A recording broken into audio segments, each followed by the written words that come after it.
Pablo Picasso, Las señoritas de Avignon, 1907. ¿Dónde está la belleza de alguna de ellas? Preguntará algún desprevenido, pero Picasso la vio. ¿Qué es belleza entonces? Igual pasa con los tres músicos, una de sus célebres pinturas de óleo sobre lienzo que se ven en el Museo de Arte Moderno de Nueva York. ¿Dónde están que no veo los músicos? Mi niño podría pintar algo mejor. Sería una posible expresión de neófito alguno. Pero esos son los tres músicos para Picasso. Él los vio. Todo es relativo entonces. Lo mismo pasa con la Guernica, inspirada en la época de la dictadura de Francisco Franco en España.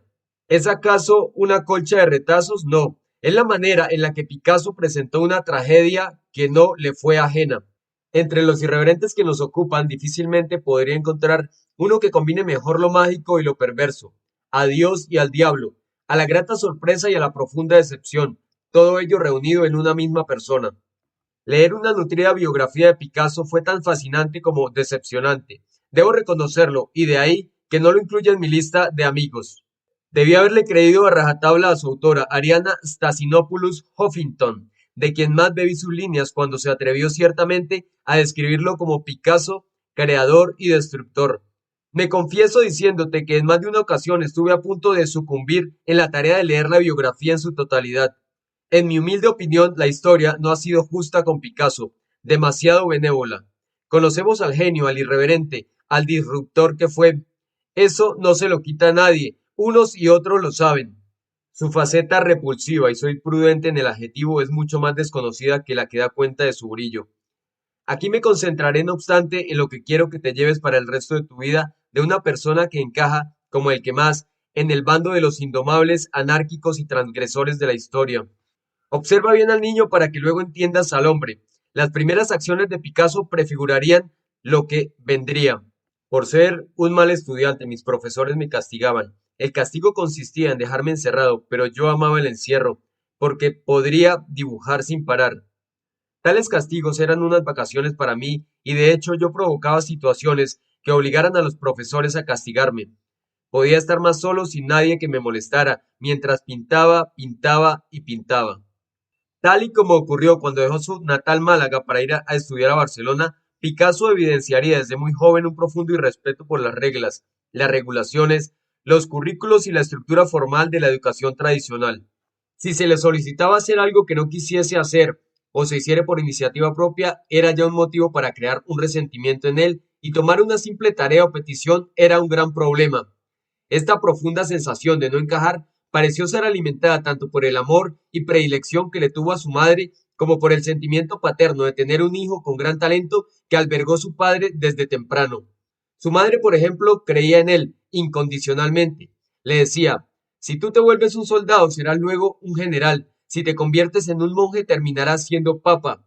En una carta escrita a su amigo Joaquín Bas, Picasso, quien por entonces tenía 16 años, se quejaba de que sus profesores resultaban obsoletos en la Real Academia de Bellas Artes de San Fernando en Madrid, lo mejor en arte que podía ofrecer España por aquel entonces, 1897, y sobre los que afirmaba: trabajan con la falsa premisa de que me están enseñando algo acerca de la pintura. Vaya pintores. Querido Vaz, no tienen nada de sentido común, solo van y vienen, y tal como lo sospechaba, solo se refieren a la misma basura. Velázquez para pintar y Miguel Ángel para esculpir. Su padre atestiguó en múltiples ocasiones la irreverencia y el espíritu desafiante de su hijo. A pesar de ello, siempre continuó haciendo de él el centro de su vida, y sin importar qué tan conscientemente Pablo le desobedeciera o decepcionara. En un monumental acto de desafío, Pablo abandonó su hogar por unas pocas semanas y se mudó a un burdel. No había ni electricidad ni agua potable, y la basura, los orines y el olor a semen se paseaban por el lugar. Estaba claro que su independencia, sumada a su vitalidad, eran ahora los elementos dominantes de su personalidad. Friedrich Nietzsche, filósofo alemán del que me ocupé en el día que Dios entró al banco, aportaría su grano de arena a ese espíritu indómito. Soy el destino y tengo una existencia condicionada para toda la eternidad, había declarado. Picasso respondería a este llamado de absoluta libertad. Nietzsche y The Will to Power, la voluntad de poder, fueron un soplo para las brasas que ya crispaban dentro de todo su ser.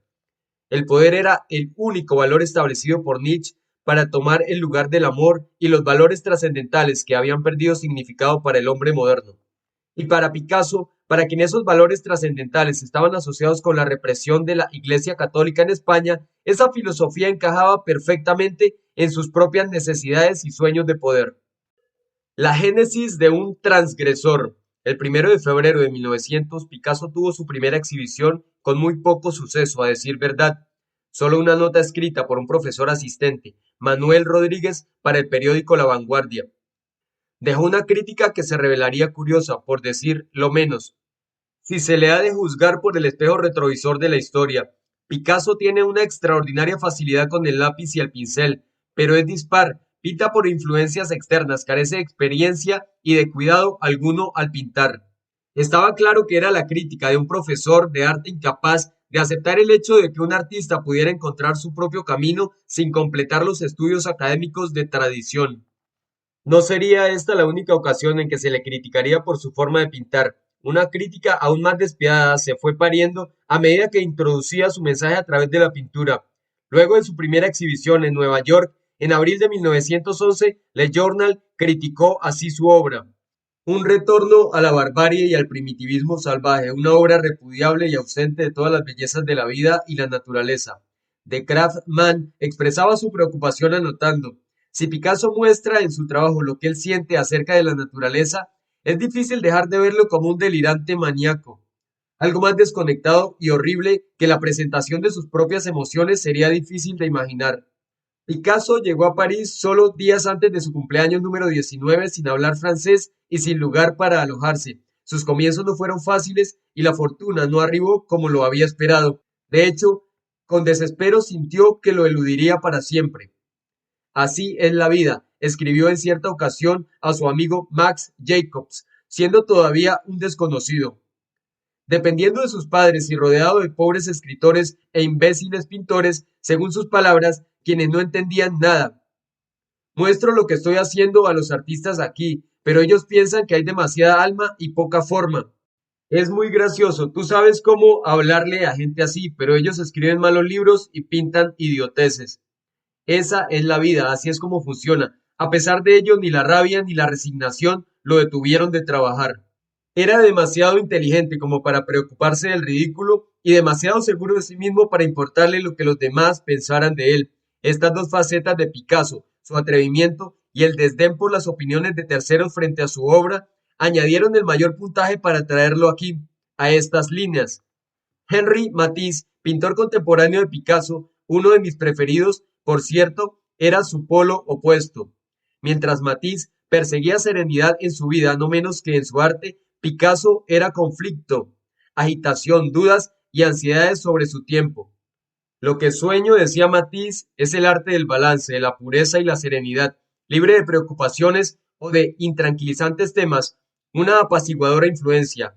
Mientras tanto, Picasso no tenía un objeto intelectual claro, solo una gran urgencia para desafiar, provocar conmoción, destruir y rehacer el mundo. Yo no busco, yo encuentro, diría una vez Picasso en relación con su arte. Su calidez, su poderosa psiquis, su vocación por seducir y su magnetismo animal trascendían fácilmente el lenguaje y la nacionalidad. De ahí su habilidad para conquistar y vivir incontables romances. El gran mérito de Picasso fue desafiar unas convenciones, un statu quo y ser ante todo sí mismo al pintar. Lo anterior no es poca cosa, de hecho, es una verdadera quijotada. El mejor ejemplo de ello fue la explosiva obra Un punto de ruptura en el mundo del arte citada ya, Las señoritas de Aviñón. Según Max Jacob, 5 horribles mujeres prostitutas que repelían en vez de atraer, y cuyos rostros eran máscaras primitivas que desafiaban no solo a la sociedad, sino a la humanidad entera. El círculo cercano a Picasso estaba horrorizado, a él no le importó. Cuanto menos respondía al mundo que le rodeaba a lo que estaba haciendo, más feroz se volvía su compromiso de ir hasta el final, to go all the way. En una carta escrita a Daniel Henry Kahnweiler, escritor y promotor del movimiento cubista, y quien le había dicho que uno de sus más importantes y leales coleccionistas no gustaba de su más reciente trabajo, Picasso le decía: está bien, me alegro de que no le haya gustado. A este ritmo disgustaremos al mundo entero. El mundo no lo había aceptado y él lo rechazaría. Esta era la lógica de un niño herido con una monumental arrogancia que le fue útil durante tiempos difíciles de soledad cuando pocos podían entender lo que estaba haciendo. He destacado que el ego es un comodín, que lo usas cuando lo necesitas, que no es ni bueno ni malo per se, solo un comodín. Carecer de ego alguno cuando se requiere puede ser tan inconveniente como excederse en él cuando se le podría obviar. No se trata de no tener ego o de prescindir de su uso, sino de aprovecharlo, dominarlo y no dejarse dominar por él. Desafío, agresividad, fuego. Pintar, afirmaba Picasso, es libertad. Si saltas puedes caer en el lado errado de la cuerda, pero si no eres capaz de asumir riesgo alguno e incluso de romper tu cuello, ¿qué tan bueno es lo que haces? No saltarás de ninguna forma. Tienes que hacer que la gente se despierte, revolucionar la forma en la que ven las cosas. Tienes que crear imágenes que no acepten, hacer que les salga espuma de la boca, forzarlos a entender que están viviendo en un mundo muy extraño, un mundo que ya no es seguro, un mundo que ya no es lo que ellos piensan que es. Y continúa, mucha gente habla acerca de qué tanta realidad hay en el cubismo. Ellos no entienden que no es una realidad que puedas tomar en tus manos, es algo más parecido a un perfume que está frente a ti, detrás de ti, a tu lado. La esencia está en todas partes, pero no te das cuenta de dónde viene. El artista debe conocer la forma mediante la cual convence a otros de la verdad de sus mentiras, y el hombre estará tan convencido como el artista. Picasso inventó esa realidad, tanto en su vida como en su arte, y las palabras fueron parte de ese proceso de autocreencia. Yo no soy uno de esos artistas que va en la búsqueda de un tema como lo hace un fotógrafo, pero está claro que la guerra estuvo presente en algunas de las pinturas que hice. Un pintor debe crear lo que experimenta. Una obra de arte debe despertar un sentimiento en el corazón de la persona que la mira. No debe ser algo que se mire por encima o no produzca nada. Por el contrario, debe estremecer y sacudir de su letargo a quien la contempla. El cubismo es un movimiento artístico que tiene por patrón la descomposición de la realidad a través de figuras geométricas. Pablo Picasso y George Braque son sus principales representantes. Leyendo la historia de Picasso, es entendible que una mente como la suya, es más, una vida como la suya, agitada y poco ortodoxa, hubiese derivado en un movimiento así. Ningún cerebro cuerdo hubiese permitido o propulsado un movimiento artístico de tal naturaleza. Por ejemplo, nadie hubiese pensado que un Matisse hubiese fundado el cubismo. El historiador de arte William Rubin describió a Picasso como posiblemente el más grande psicólogo del siglo XX, el doctor español que reemplazó al doctor vienés. Y es que Picasso puso en el lienzo el dolor y la furia que Sigmund Freud había revelado entre sus pacientes en Viena, dando una expresión visual a la violencia que el famoso psiquiatra austriaco había descubierto en su consultorio. Coco Chanel, de quien hablé en Menos miedos, más riquezas, y Picasso fueron amigos. Coco conoció a Picasso en una de las fiestas de moda y confesaría haber estado arrastrada de inmediato por una pasión hacia él. Él era malvado, era fascinante como un gavilán, me causaba miedo. Lo sentía cuando él llegaba, algo se marchitaría dentro de mí. Ahí estaba, aún no lo había visto, pero sabía que estaba en el salón. Y luego lo descubriría. Tenía una forma de mirarme que me hacía temblar. Coco se había convertido en una marca de distinción que le permitía vivir lujosamente en un apartamento en París, que para Picasso estaba abierto todo el tiempo, fuera de día o de noche. Ella incluso había dispuesto una habitación para él cuando quisiera estar allí, y Picasso la admiraba profundamente, su astucia, la visión que tenía y su gran talento que le habían permitido convertirse en un referente de la alta sociedad parisina, proviniendo de una cuna campesina y pobre, quedando huérfana y luego criada en un convento. Su espíritu desafiante lo atraía. En cierta ocasión, Coco estaba en el teatro y mirando a todas las mujeres con sus recargados vestidos manifestó: las vestiré de manera simple y de negro. Ella lo hizo y en el proceso se convirtió en multimillonaria y a su marca en un nombre familiar en el mundo. Haz lo que te apasiona, siempre hasta el final. Después de una operación de próstata y otra de hepatitis, Picasso estaba pintando de nuevo. A sus 85 años, en diciembre de 1966, hasta los 2 lienzos por día, y todo ello mientras estudiaba con intensidad a Rembrandt, el mejor pintor holandés del siglo XVII. Pero eso aún parecía poco para él. Entre enero de 1970, es decir, a sus 88 años, y marzo de 1972, realizó 156 grabados, 40 de ellos inspirados en trabajos de otro colega suyo, el pintor Edgar Degas. Cuando cumplió 90 años, el regalo de parte del gobierno francés fue poner 8 de sus pinturas en la Grand Gallery del Museo del Louvre. Estando de buen humor, tal acontecimiento le generaba comentarios como estos: estaré colgado en el Louvre. ¿Crees que los otros pintores se pondrán furiosos y se levantarán de noche para expulsarme de allí? Cuando se encontraba de mal humor expresaba: ¿y qué desean que les diga por el regalo? Gracias, esto no cambia nada, no tiene importancia en absoluto. Picasso diría a André Malraux, novelista y político francés: yo no necesito tener un estilo, porque mi rabia se convertirá en el principal factor de estilo de nuestro tiempo. Y así fue.